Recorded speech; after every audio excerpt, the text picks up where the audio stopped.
Need faster. You don't need me here. Yeah, just for fun. Yeah. Woo!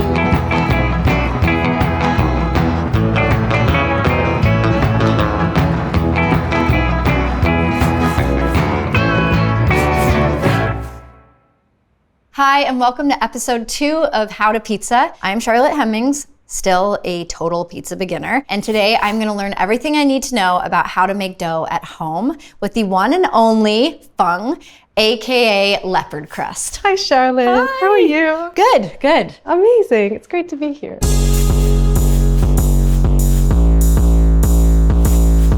Do you really need scales to make dough? Is it the best way to measure? The cool thing about using scales is that you can just measure your ingredients all in the same bowl. You don't need to kind of use cups or spoons and clean up all of that later. Less mess. Less mess, and it's more accurate. She sold me. She's a good saleswoman. Okay, so there's 2 scales. Yep. What are they for? So the reason why we have 2 scales is because this one measures down to the gram, which is great for everything like flour, water, even salt you can get away with. But when it comes down to yeast, where we're working with such small quantities, it does help a lot to have a scale that goes down to milligrams. Okay. This is just for water. We're not actually measuring water in it? Right, yeah. Okay. So you could use any vessel, really. Great. And then we've got the dough cutter. That's really great for when we have dough balls to cut up. Okay. The dough scraper helps us get dough off the sides of the bowl. And then we've got this dough tray, which is what the dough balls will go in later. And then mixer, obviously, for mixing the dough. That's right. So this is totally optional. If you have one, use it. If not, hand kneading's great. And I personally prefer it too. Okay, should we get started? Let's make some dough. Let's dough it. We measured everything out on the scales, and now we're actually gonna make some dough. That's right. So we've already got our water in the bowl. That we're gonna add our yeast and give it a stir to dissolve. Just pour it in there? That's right. And what do I stir it? You can use your hands. Oh, okay. Minimal cleanup. I mean, if you want, you can use No, a that's spoon, okay. Minimal but- cleanup sounds good to me. Yeah. Okay. So once that's nicely dissolved, we're gonna add the flour in. And the reason why we add flour over the water is because it's much easier to incorporate. So you can see that you start with a little bit of a crumble, but the dough will actually start to combine as the flour hydrates. It feels like there's not enough water in it. This is what 60% hydration dough feels like. Feels dry right now, but the flour takes a little bit of time to hydrate. Okay.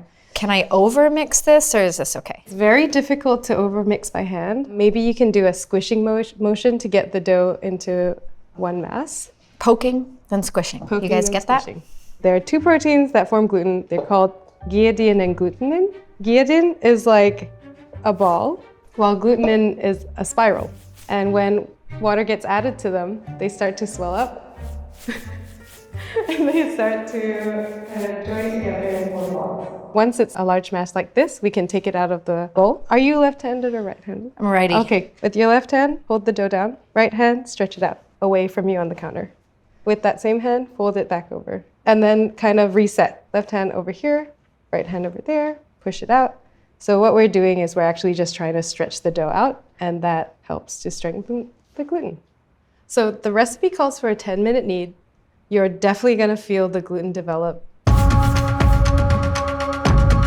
How does it feel?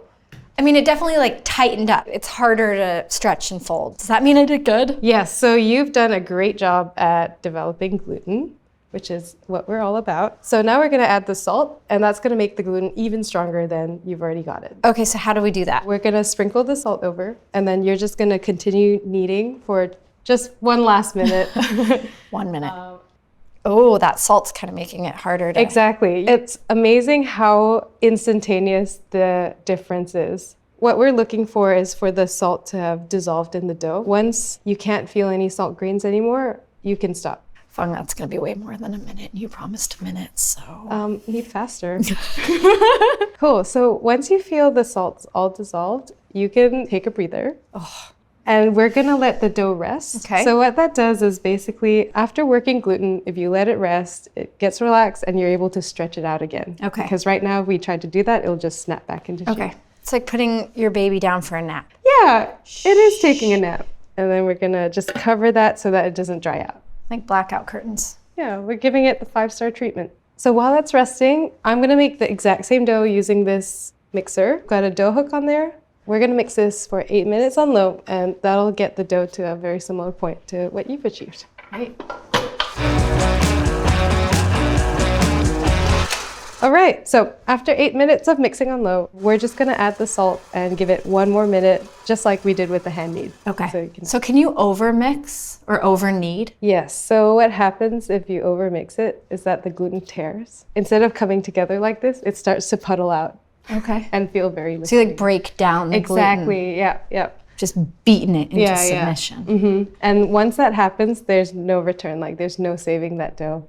The other thing to be careful about with machine mixing is overheating your dough, which will also tear the gluten. Okay, well, I was team mixer, but it seems like there's more opportunities to mess up that way. Right, yeah, you gotta be careful about overmixing and also overheating the dough, because hand kneading is far gentler, but it's definitely easier to use a machine. I don't know if you noticed, but towards the end of the knead, the dough was releasing from the sides of the bowl. Mm-hmm. So that's a really good sign that the dough is almost done with its knead. Yeah. Just like with the other one, we're just gonna cover this and come back in 10 minutes. 10 minutes. Always things I can do in 10 minutes. Yeah. We could make 3 lots of instant noodles. Okay, so we got a ton done in 10 minutes while these rested.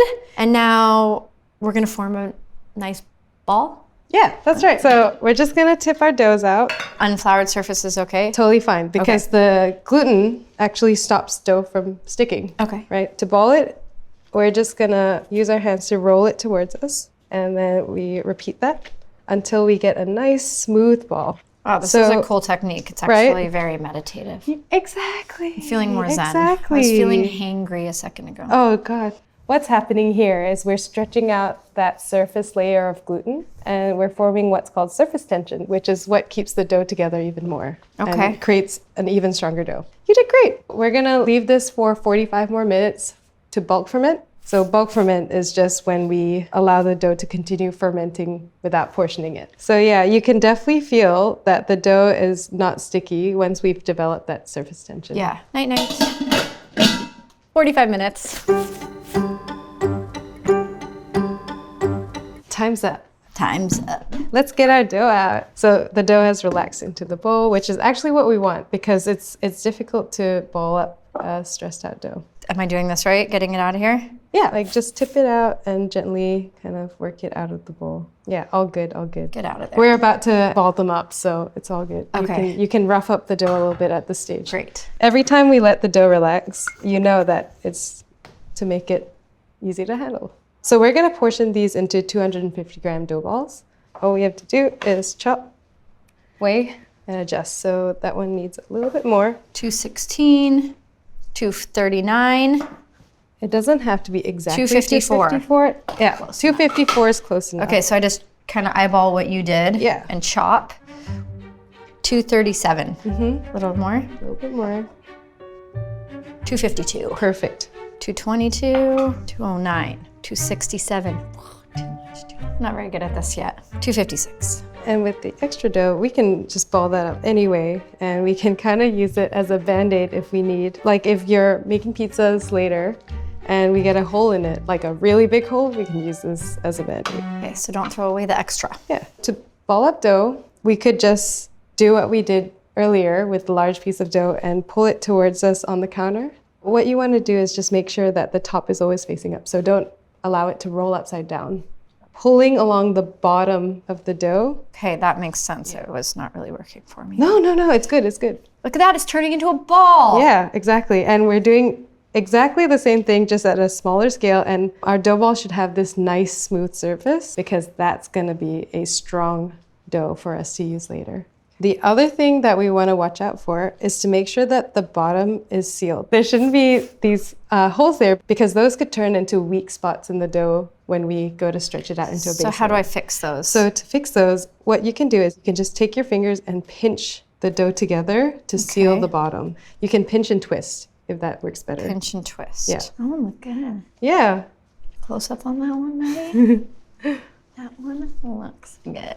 We're putting our dough balls into this tray until they've doubled in size and had a chance to relax. This stage is called final proof. It's gonna take us about 8 to 10 hours for them to double, but basically it goes faster in warm room temperatures, And then it'll also be slower in cold environments. So if I wasn't ready to bake these in 8 to 10 hours, like say I made them right before bed, can I put them in the refrigerator to slow down the fermentation, or is that a no-no? Oh, for sure. We can put the whole tray covered airtight into the fridge, and then you just need to take them out 8 to 10 hours before you actually want to make pizza. Okay. And we're good. All right, I learned a lot about gluten, gluten being the team leader, but we have a lot of gluten-free friends. So are there good gluten-free recipes? Is it a similar process? What do I do about my celiac pals? Good news is Gozney have a really good recipe. Handling a gluten-free dough is totally different to the dough that we've made today. Okay. But all the steps and instructions are there. And can make a good gluten-free pizza too. So we're gonna leave this for 8 to 10 hours, and then let's make some pizza. Let's make some pizza. Finally. We did it. Woo!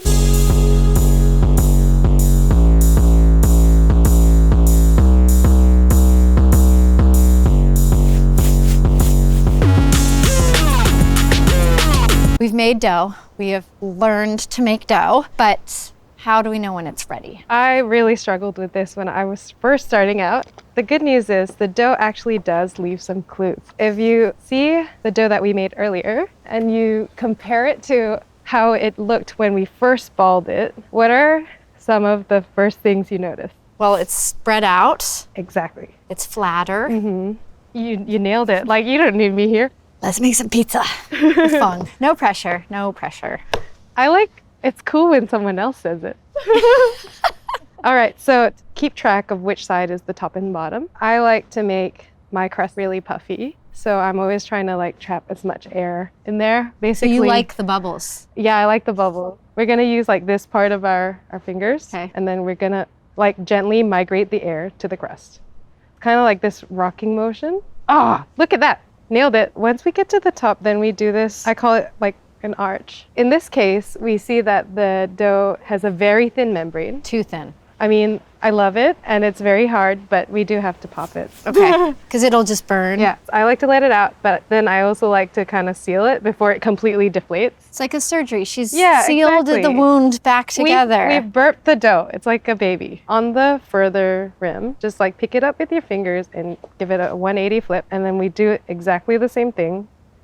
And you notice like the dough tails are gone, right? Yeah, they got smushed in there. Yeah. This first part of making your pizza is about creating that crust. We're not actually trying to stretch it out at this point. The second part is about stretching the pizza. Okay. Have you stretched a pizza before?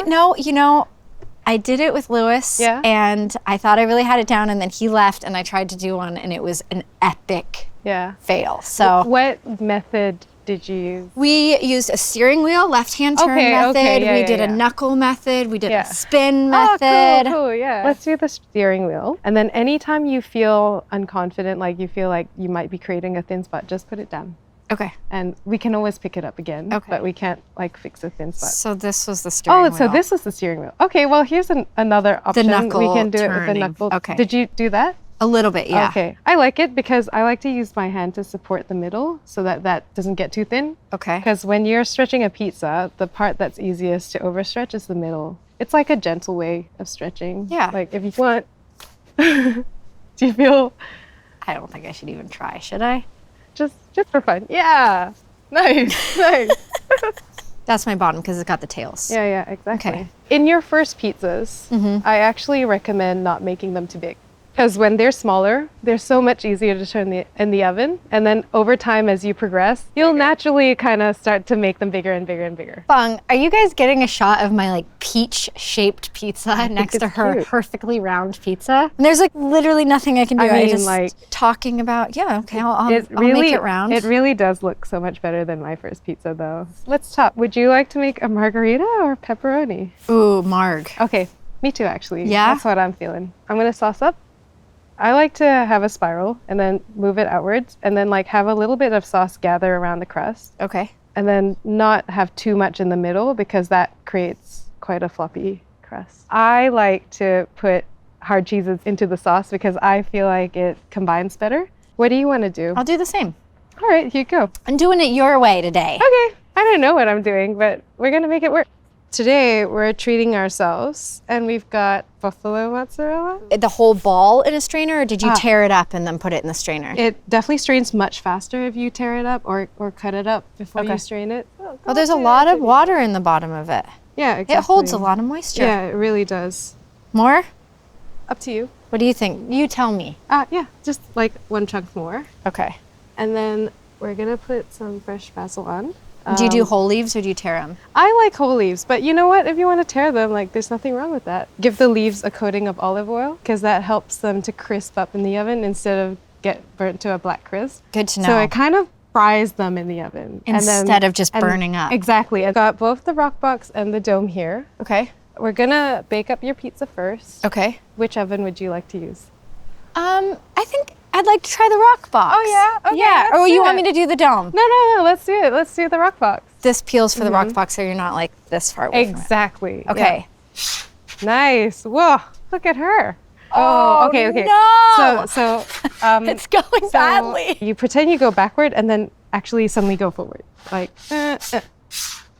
Nice. Look at that. I did it. I tricked her. She had no idea what was coming. Yeah. You gotta trick the dough onto the peel, basically.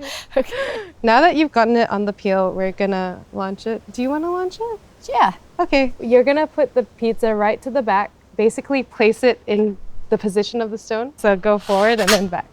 Go, Charlotte! You got this. Nice. Look at that. It's puffing up. Yep. Which is all that air that you trapped in the crust. The back of the pizza is gonna bake first. Okay. So It's closest to the flame. That's why we're really keeping eyes on it. And I need to turn the flame to at least medium.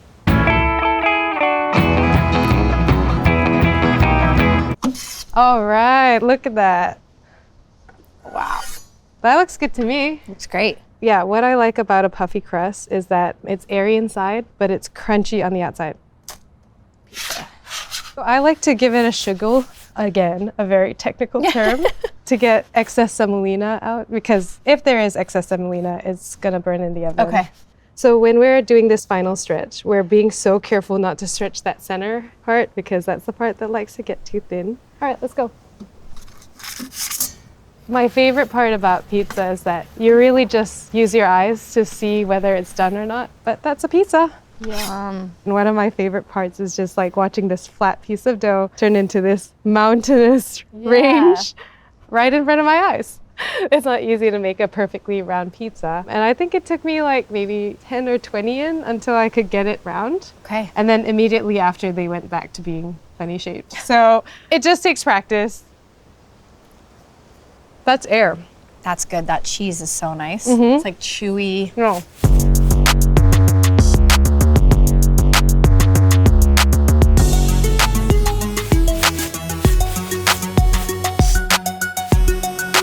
Okay, we made some really good pizza with dough that was awesome to work with, but it's not always like that, right? It's true. Sometimes life gets in the way of your perfect dough. And if it goes over, we call that overproof. And it might look something like this. Whoa.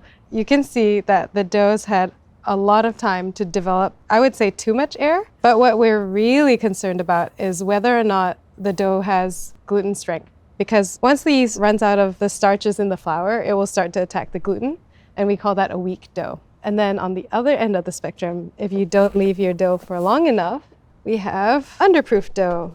It looks pretty similar to how it looked when we first balled it. Maybe it's had a little bit of time to relax, but it's still kind of not as relaxed as the dough we just used, right? Another cool way to test is if you poke it, it's just gonna spring back up. Let's see if we can make pizza from it. You already know what to do. I mean, it's definitely not spreading out faster, but I wouldn't necessarily think anything was wrong with this dough. Yeah, right. Like the differences can be subtle, but maybe like when you start stretching it, you might kind of notice a bigger difference. I mean, I'm definitely having to push harder and the shape is not staying. It's kind of bouncing back on itself. Right, it kind of snaps back like a rubber band a little bit more. Remember with the other dough, we would push it and it would stay there, right? So this is overproof and you can see that I've just started opening it and I've already gotten it to like where you are because it just stays open, right? So in worst case scenario, your dough's not right.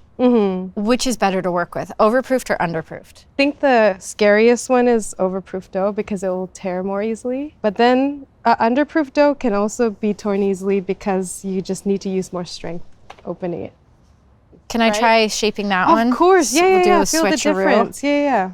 Let me see how. Oh yeah. See, it's funny. Like now I'm feeling this overproof dough. I might also think that this dough was fine. If you do find yourself having to make pizza with underproof dough, what I would do is kind of open it to this point and let it rest on the counter. Maybe work on a second pizza. As we learn, like letting dough rest does help make it easier to work with. All right, I got a hole in there though. Oh, so just place it down on the counter. So we just take a little piece of dough and fold it over the hole to cover it. Like that? Then you can use your palm just to seal it up again. The only thing you want to watch out for is that there's flour underneath that so that it doesn't stick to the surface. Oh. Yeah. Oh yeah, it got sticky. With an overproof dough, you do want to use a little bit extra semolina on the peel since it's so much more likely to stick. It's just that we also need to be a little bit more thorough with the shake off. Try not to stretch it too big, which makes it harder to get the excess semolina out. So that was a really quick launch. When you're pulling the peel away, it's more about the peel leaving the pizza than it is about the pizza leaving the peel. Okay. You know? We're just pretending that we're working with the stickiest substance possible and we're being very gentle, especially with the first turn. Because that's really... That's when... That's when it could all go wrong, really. Yeah, that first turn is when exactly things can really... Exactly. It's because the bottom of the pizza hasn't baked up yet, so it's like fragile doughy self. Okay. It made it! We made it into a pizza. It is tearing. Yeah. It's not very stable. The fact that we were able to make pizza from this is a good tell that the dough wasn't too far gone. Because when over-fermented dough is really over-fermented, it becomes like a soup. It's not even able to hold together anymore. Oh, okay. So this was not too bad. We got a pizza from it. And no extra semolina needed. Yeah, this one you can go pretty light on. Okay, it's been sitting out. Exactly, right. It's a little bit more Looser. pliable. So see how we're getting that bubble? That's an indication that the dough was spread a little bit too thin, which is very easy to achieve when it's so hard to stretch, right? Yeah.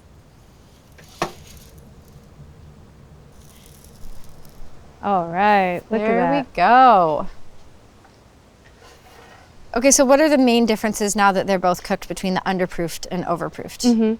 There are two main differences. The first being that underproof dough tends not to puff up as much on the crust because it doesn't have enough time to develop air. The second being it's more difficult to get a leopard crust, like those spots on the crust.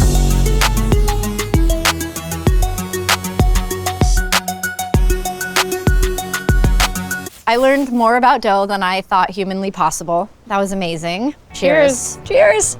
Join me on episode 3, where Luis Perez is joining us again to talk all about toppings and make some awesome pizza, hopefully. Let's dig in.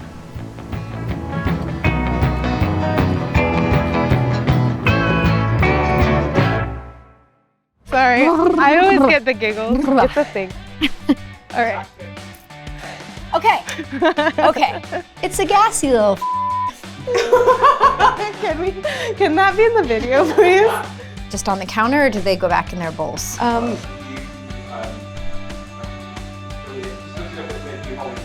Can you see me holding the bowl? Oh. Okay. I'm kidding. This is out, right? I'm a little teapot. Charlotte, what are you doing? I'm gonna put this back inside. Okay. And then let's make some pizza. And I'll just stand here with the dough. Keep it company. Just chilling out, Max and relaxing together.